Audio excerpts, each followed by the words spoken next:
तो हाय बच्चों, फाइनली वो घड़ी आ चुकी है जिससे काफी सारे बच्चे डर रहे थे, यानी कि फिजिक्स का पेपर अब ऑलमोस्ट स्टार्ट हो चुका है और मेन पेपर्स में आपका ये पहला एग्जाम है, जिसके बाद आपके बाकी सब सब्जेक्ट्स होंगे और डेफिनेटली केमिस्ट्री होगा। लेकिन फिजिक्स को लेकर बहुत सारे बच्चे डरे हुए हैं, बहुत सारी चीजें आप लोगों ने पढ़ भी ली हैं, लेकिन फिर भी आप लोग इस चीज को लेकर अनश्योर हो कि मैम ये जो गिवन 3 डेज है इसमें क्या हम फिजिक्स में मैक्सिमम मार्क्स स्कोर कर सकते हैं। ऑलरेडी मैं आपको काफी सारी वीडियोस यहाँ पे दे चुकी हूँ, लेकिन ये एक कंप्लीट रोड मैप बच्चों रहने वाला है आपके नेक्स्ट 72 डेज के लिए कि क्या पढ़ना है, क्या नहीं पढ़ना है, कहां से पढ़ना है और कैसे पढ़ना है, ये सारी बातें मैं इस वीडियो में आपके लिए कवर करी होंगी। तो जितने भी बच्चे यहाँ पे मेरे साथ जुड़े हुए हैं, प्लीज आप लोग को डरने की जरूरत नहीं है। It is just an examination.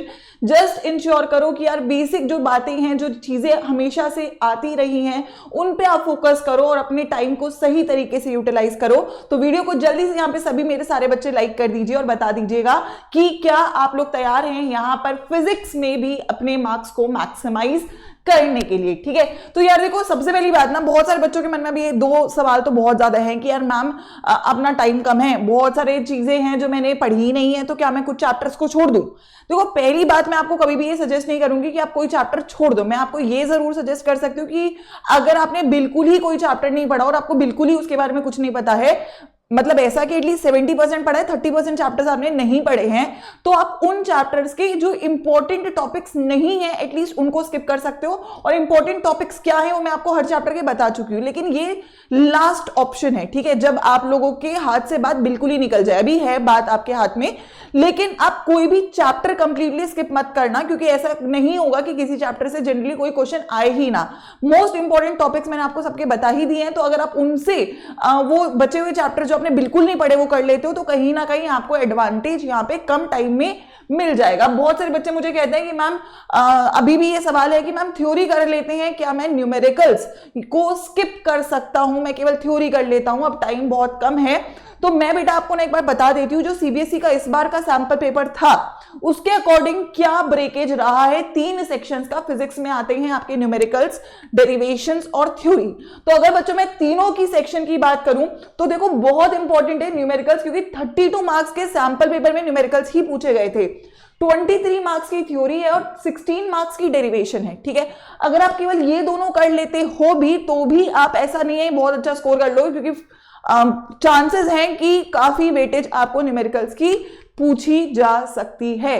तो मेरी सजेशन यही है बच्चों कि ऐसा मत करना, भी टाइम है, आप न्यूमेरिकल्स को स्किप मत करिएगा। अब आपके काम को मैं थोड़ा आसान कर देती हूँ कि न्यूमेरिकल्स में भी मैम, क्योंकि इवेंचुअली टाइम नहीं है और बहुत सारी चीजें हमारे सर पे हैं, तो आप मैम सेग्रीगेट करके बता दो कि कौन से न्यूमेरिकल्स इंपॉर्टेंट है जिन पर हम ज्यादा फोकस करें जब हम प्रैक्टिस कर रहे हैं, हम क्वेश्चंस कर रहे हैं, और कैसे उनको कंप्लीट करें। तो पहले 2 काम तो बेटा मैं आपके करवा चुकी हूँ, यानी कि आपको जो अभी करना है, आपको जो इंपॉर्टेंट टॉपिक्स है चैप्टर वाइज उनको फॉलो करना है, इंपॉर्टेंट डेरिवेशंस है उनको फॉलो करना है, इंपॉर्टेंट न्यूमेरिकल्स जो बन सकते हैं उनको फॉलो करना है, और एक प्लान रखना है जो मैंने आपको गैप डेज का बताया भी हुआ है। और इवेंचुअली आपकी जो क्लासेस है कल से स्टार्ट भी हो रही है साइंस अड्डा पे, तो आप लोग वहां से भी फिजिक्स को स्टार्ट कर सकते हो। कल थ्योरी का वहां पे आपका पहला 1 शॉट रहने वाला है, तो डरने की आपको खास जरूरत नहीं है, क्योंकि बहुत सारा कंटेंट है जो यहाँ पे यूट्यूब पे कवर हो रहा होगा, और अगर आप उसके भरोसे भी आप चीजों को फॉलो कर लेते हो तो लास्ट 3 दिन में भी आप डिसेंट स्कोर्स बच्चों यहाँ पे ला रहे होगे। लेकिन जरूरत है कि शांत दिमाग से आप तीनों काम को कंप्लीट करो। अब टॉपिक्स और डेरिवेशन की अगर मैं बात करूं तो 2 वीडियोस ऑलरेडी दे चुकी हूं। जितने भी बच्चे यहाँ पे हैं जिन्होंने ये 2 वीडियोस नहीं देखी है, तो इन दोनों वीडियो से अपने टॉपिक्स निकाल लो, डेरिवेशंस निकाल लो, इनको तो कर ही लो। ठीक है, ये बेसिक है जो आपको करना है। अब मैं न्यूमेरिकल्स के लिए भी आपको यहाँ पे टॉपिक्स दे रही हूं, तो तैयार हो जाइए, इन टॉपिक्स के न्यूमेरिकल्स कर लीजिएगा। काफी ज्यादा चांसेस हैं कि जो आपके 32 मार्क्स के न्यूमेरिकल्स सैंपल पेपर के अकॉर्डिंग बन रहे हैं वो इन्हीं टॉपिक से बेटा मैक्सिमम बन रहे होंगे। ठीक है, तो रेडी हो तो जल्दी से स्टार्ट कर लेती हूं मैं यहाँ पे टॉपिक्स आप सभी लोग के लिए। चैप्टर वाइज टॉपिक्स दे रही हूँ, इसलिए आपका काम और आसान हो जाएगा। Based upon the analysis, chapter 1 से न्यूमेरिकल्स जो आने के चांसेस है, कूलम लॉ से फोर्स बिटवीन मल्टीपल चार्जेस और गॉस थ्योरम, मैंने बोला भी था इंपॉर्टेंट टॉपिक है। चैप्टर 2 से इलेक्ट्रिकल पोटेंशियल एनर्जी और पैरेलल प्लेट कैपेसिटर से न्यूमेरिकल आ सकता है। तो जब भी आप इस चैप्टर के न्यूमेरिकल्स प्रैक्टिस कर रहे हो, इन्हीं टॉपिक्स पे आप यहाँ पे प्रैक्टिस कर लीजिएगा। अगर मैं चैप्टर 3 की बेटा यहाँ पे बात करूं तो ड्रिफ्ट वेलोसिटी, सेल पैरेलल में, उसके बाद सीरीज भी है बट पैरेलल ज्यादा इंपॉर्टेंट है, Kirchhoff law, Wheatstone bridge, balanced वाला जो है उससे आपको न्यूमेरिकल बन सकता है। चैप्टर 4 से Biot Savart law law, force on a current carrying parallel wire और कन्वर्जन ऑफ गैल्वेनोमीटर। यहां से आपको चैप्टर 4 से क्वेश्चंस बनेंगे, ठीक है। चैप्टर 5 से magnetic field due to bar magnet, axial और इक्वेटोरियल पोजीशन पे torque on a magnetic field, इस फॉर्मूले से क्वेश्चन बनेगा। चैप्टर 6 में फैराडे लॉ से आता है क्वेश्चन, तो वो अच्छे से फॉर्मूला कर लेना। सेल्फ और म्यूचुअल इंडक्टेंस चैप्टर 6 के लिए रहेगा, ठीक है।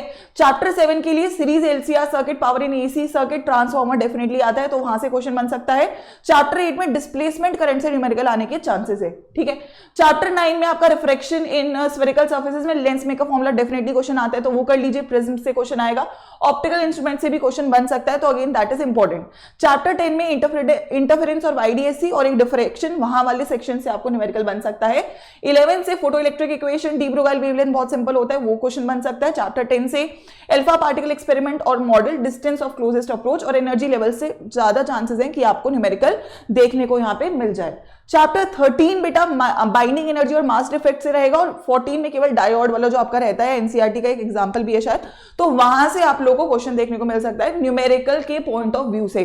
तो मैंने बेटा आपको हर चैप्टर के इंपॉर्टेंट टॉपिक्स भी बता दिए, हर चैप्टर के इंपॉर्टेंट डेरिवेशंस भी बता दिए, और मैंने आपको न्यूमेरिकल्स के लिए टॉपिक्स भी बता ही दिए हैं। अब इसके अलावा आपको क्या रिक्वायरमेंट है, क्योंकि ऑब्वियसली मैं इसके बाद केमिस्ट्री में तो आपके साथ हूं ही, लेकिन फिजिक्स को लेकर आपकी कोई स्पेसिफिक रिक्वायरमेंट्स है तो मुझे कमेंट सेक्शन में डाल दीजिएगा। आपको कितना आपकी प्रिपरेशन हो गई है फिजिक्स की, ये भी कमेंट सेक्शन में डाल देना, क्योंकि जब आप एक दूसरे से भी कम्युनिकेट करोगे तो आपको बेहतर समझ में आएगा कि ऐसा नहीं है कि कोई बच्चा बहुत ही ऊपर निकला हुआ है, सब लोग ऑलमोस्ट सेम सिचुएशन में, सबको ऑलमोस्ट डर लग रहा है। तो use the video, use the comment section such manner में कि आप लोग को समझ में आए कि you are all for each other. देखो सब लोग एक साथ ही मिलकर यहाँ पे रिजल्ट्स की तरफ बढ़ रहे होंगे, मैं यहाँ पे आपकी मदद करती रहूंगी। आपको क्या रिक्वायरमेंट है मुझे कमेंट सेक्शन में डाल दीजिए। ऑल्सो आप लोग का कितना प्रिपरेशन हो चुका है, कौन से टॉपिक्स पेंडिंग है, क्या आप लोग को कॉन्फिडेंस लेवल है, वो कमेंट सेक्शन में डाल दीजिए, और एक दूसरे के साथ कम्युनिकेट करें, क्योंकि जब आप एक साथ रहोगे तो आप लोग को काफी हद तक कॉन्फिडेंस और मदद भी मिल रहा होगा, ठीक है। बाकी मैं तो आपके साथ हूं ही, that you all know very well, ठीक है। सेशन मैंने बता दिया है कि ये जो मैंने गैप डे का स्ट्रैटेजी दिया था, कल आपका थ्योरी का जो सेशन है फिजिक्स को लेकर, वो साइंस अड्डा पे भी रहने वाला है, तो आप थ्योरी बेटा वहां से कर सकते हो अपनी स्टार्ट, एंड देन क्वेश्चंस भी वहां पे रहेंगे। तो अगर आप सोच रहे हो कि कहां से मैं कवर करूं क्वेश्चंस और थ्योरी को, तो वहां से कर सकते हो, ठीक है। अगर मैं बात करूं बेसिक बातों की, 3 दिन का प्लान जो मैंने आपको बोला है, आप एक दिन में थ्योरी फोकस करो, ठीक है। देखो 2 तरीके हैं, या तो आप डिवाइड कर लो, डे 1 में आप एक बुक कर रहे हो न्यूमेरिकल कर रहे हो, डे 2 में आप एक बुक कर रहे हो एक न्यूमेरिकल कर रहे हो सेम के, या फिर एक ऑप्शन है कि डे 1 में आप बस थ्योरी कर रहे हो और डे 2 में आप न्यूमेरिकल कर रहे हो। दोनों में से दोनों प्लान वर्क ऑन करेगा, जिसमें आप बेस्ट सूटेड फील करते हो आप वो फॉलो कर सकते हो। सैंपल पेपर्स लास्ट डे के लिए रखना है, लास्ट डे में और एक्सटेंसिव क्वेश्चन प्रैक्टिस को रखना है, और फिर सुबह एक बेसिक रिवीजन आप लोग लगा लीजिएगा, that is going to be enough. बहुत ओवर स्ट्रेस मत करिएगा। डेली टारगेट्स जो मैंने बोला बहुत सिंपल रखना, 2 ऑप्शन है, प्लान ए प्लान बी, दोनों में से आपको जो सूट करता है वो आप फॉलो कर लेना, और बेसिक 5-6 घंटा सोना, ठीक है। मतलब ठीक है बहुत ज्यादा टाइम नहीं है आपके पास, और ऐसा भी लगेगा कि अब नींद नहीं आ रही है, लेकिन 5 घंटा तो मुझे लगता है सोना चाहिए, क्योंकि अगर तबियत भी खराब हो जाएगी तो आई डोंट थिंक आप जितना अच्छा परफॉर्म कर सकते हो उतना कर पा रहे होगे, ठीक है। तो आई नो माहौल बहुत डिफिकल्ट है, स्ट्रेस है, पहला पेपर है ना, बहुत टेंशन भी है, लेकिन it is going to be okay, ठीक है।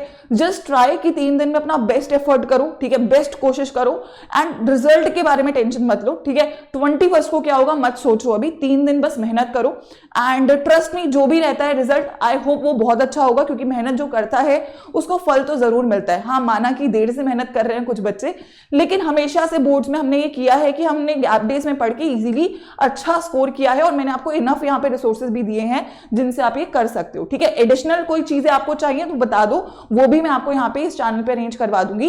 एंड उसके बाद डेफिनेटली आपको पता है कि एफर्ट्स के बाद आप फिजिक्स के बाद में केमिस्ट्री के लिए तो आपके साथ हूं ही।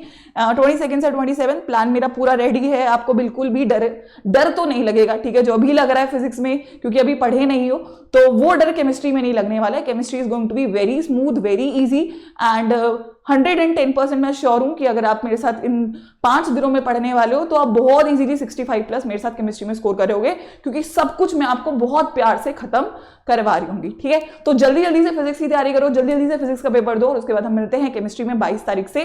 थ्योरी में करवाऊंगी मैं आपको पूरी की पूरी मैराथन, तो टेंशन मत लीजिए, ठीक है।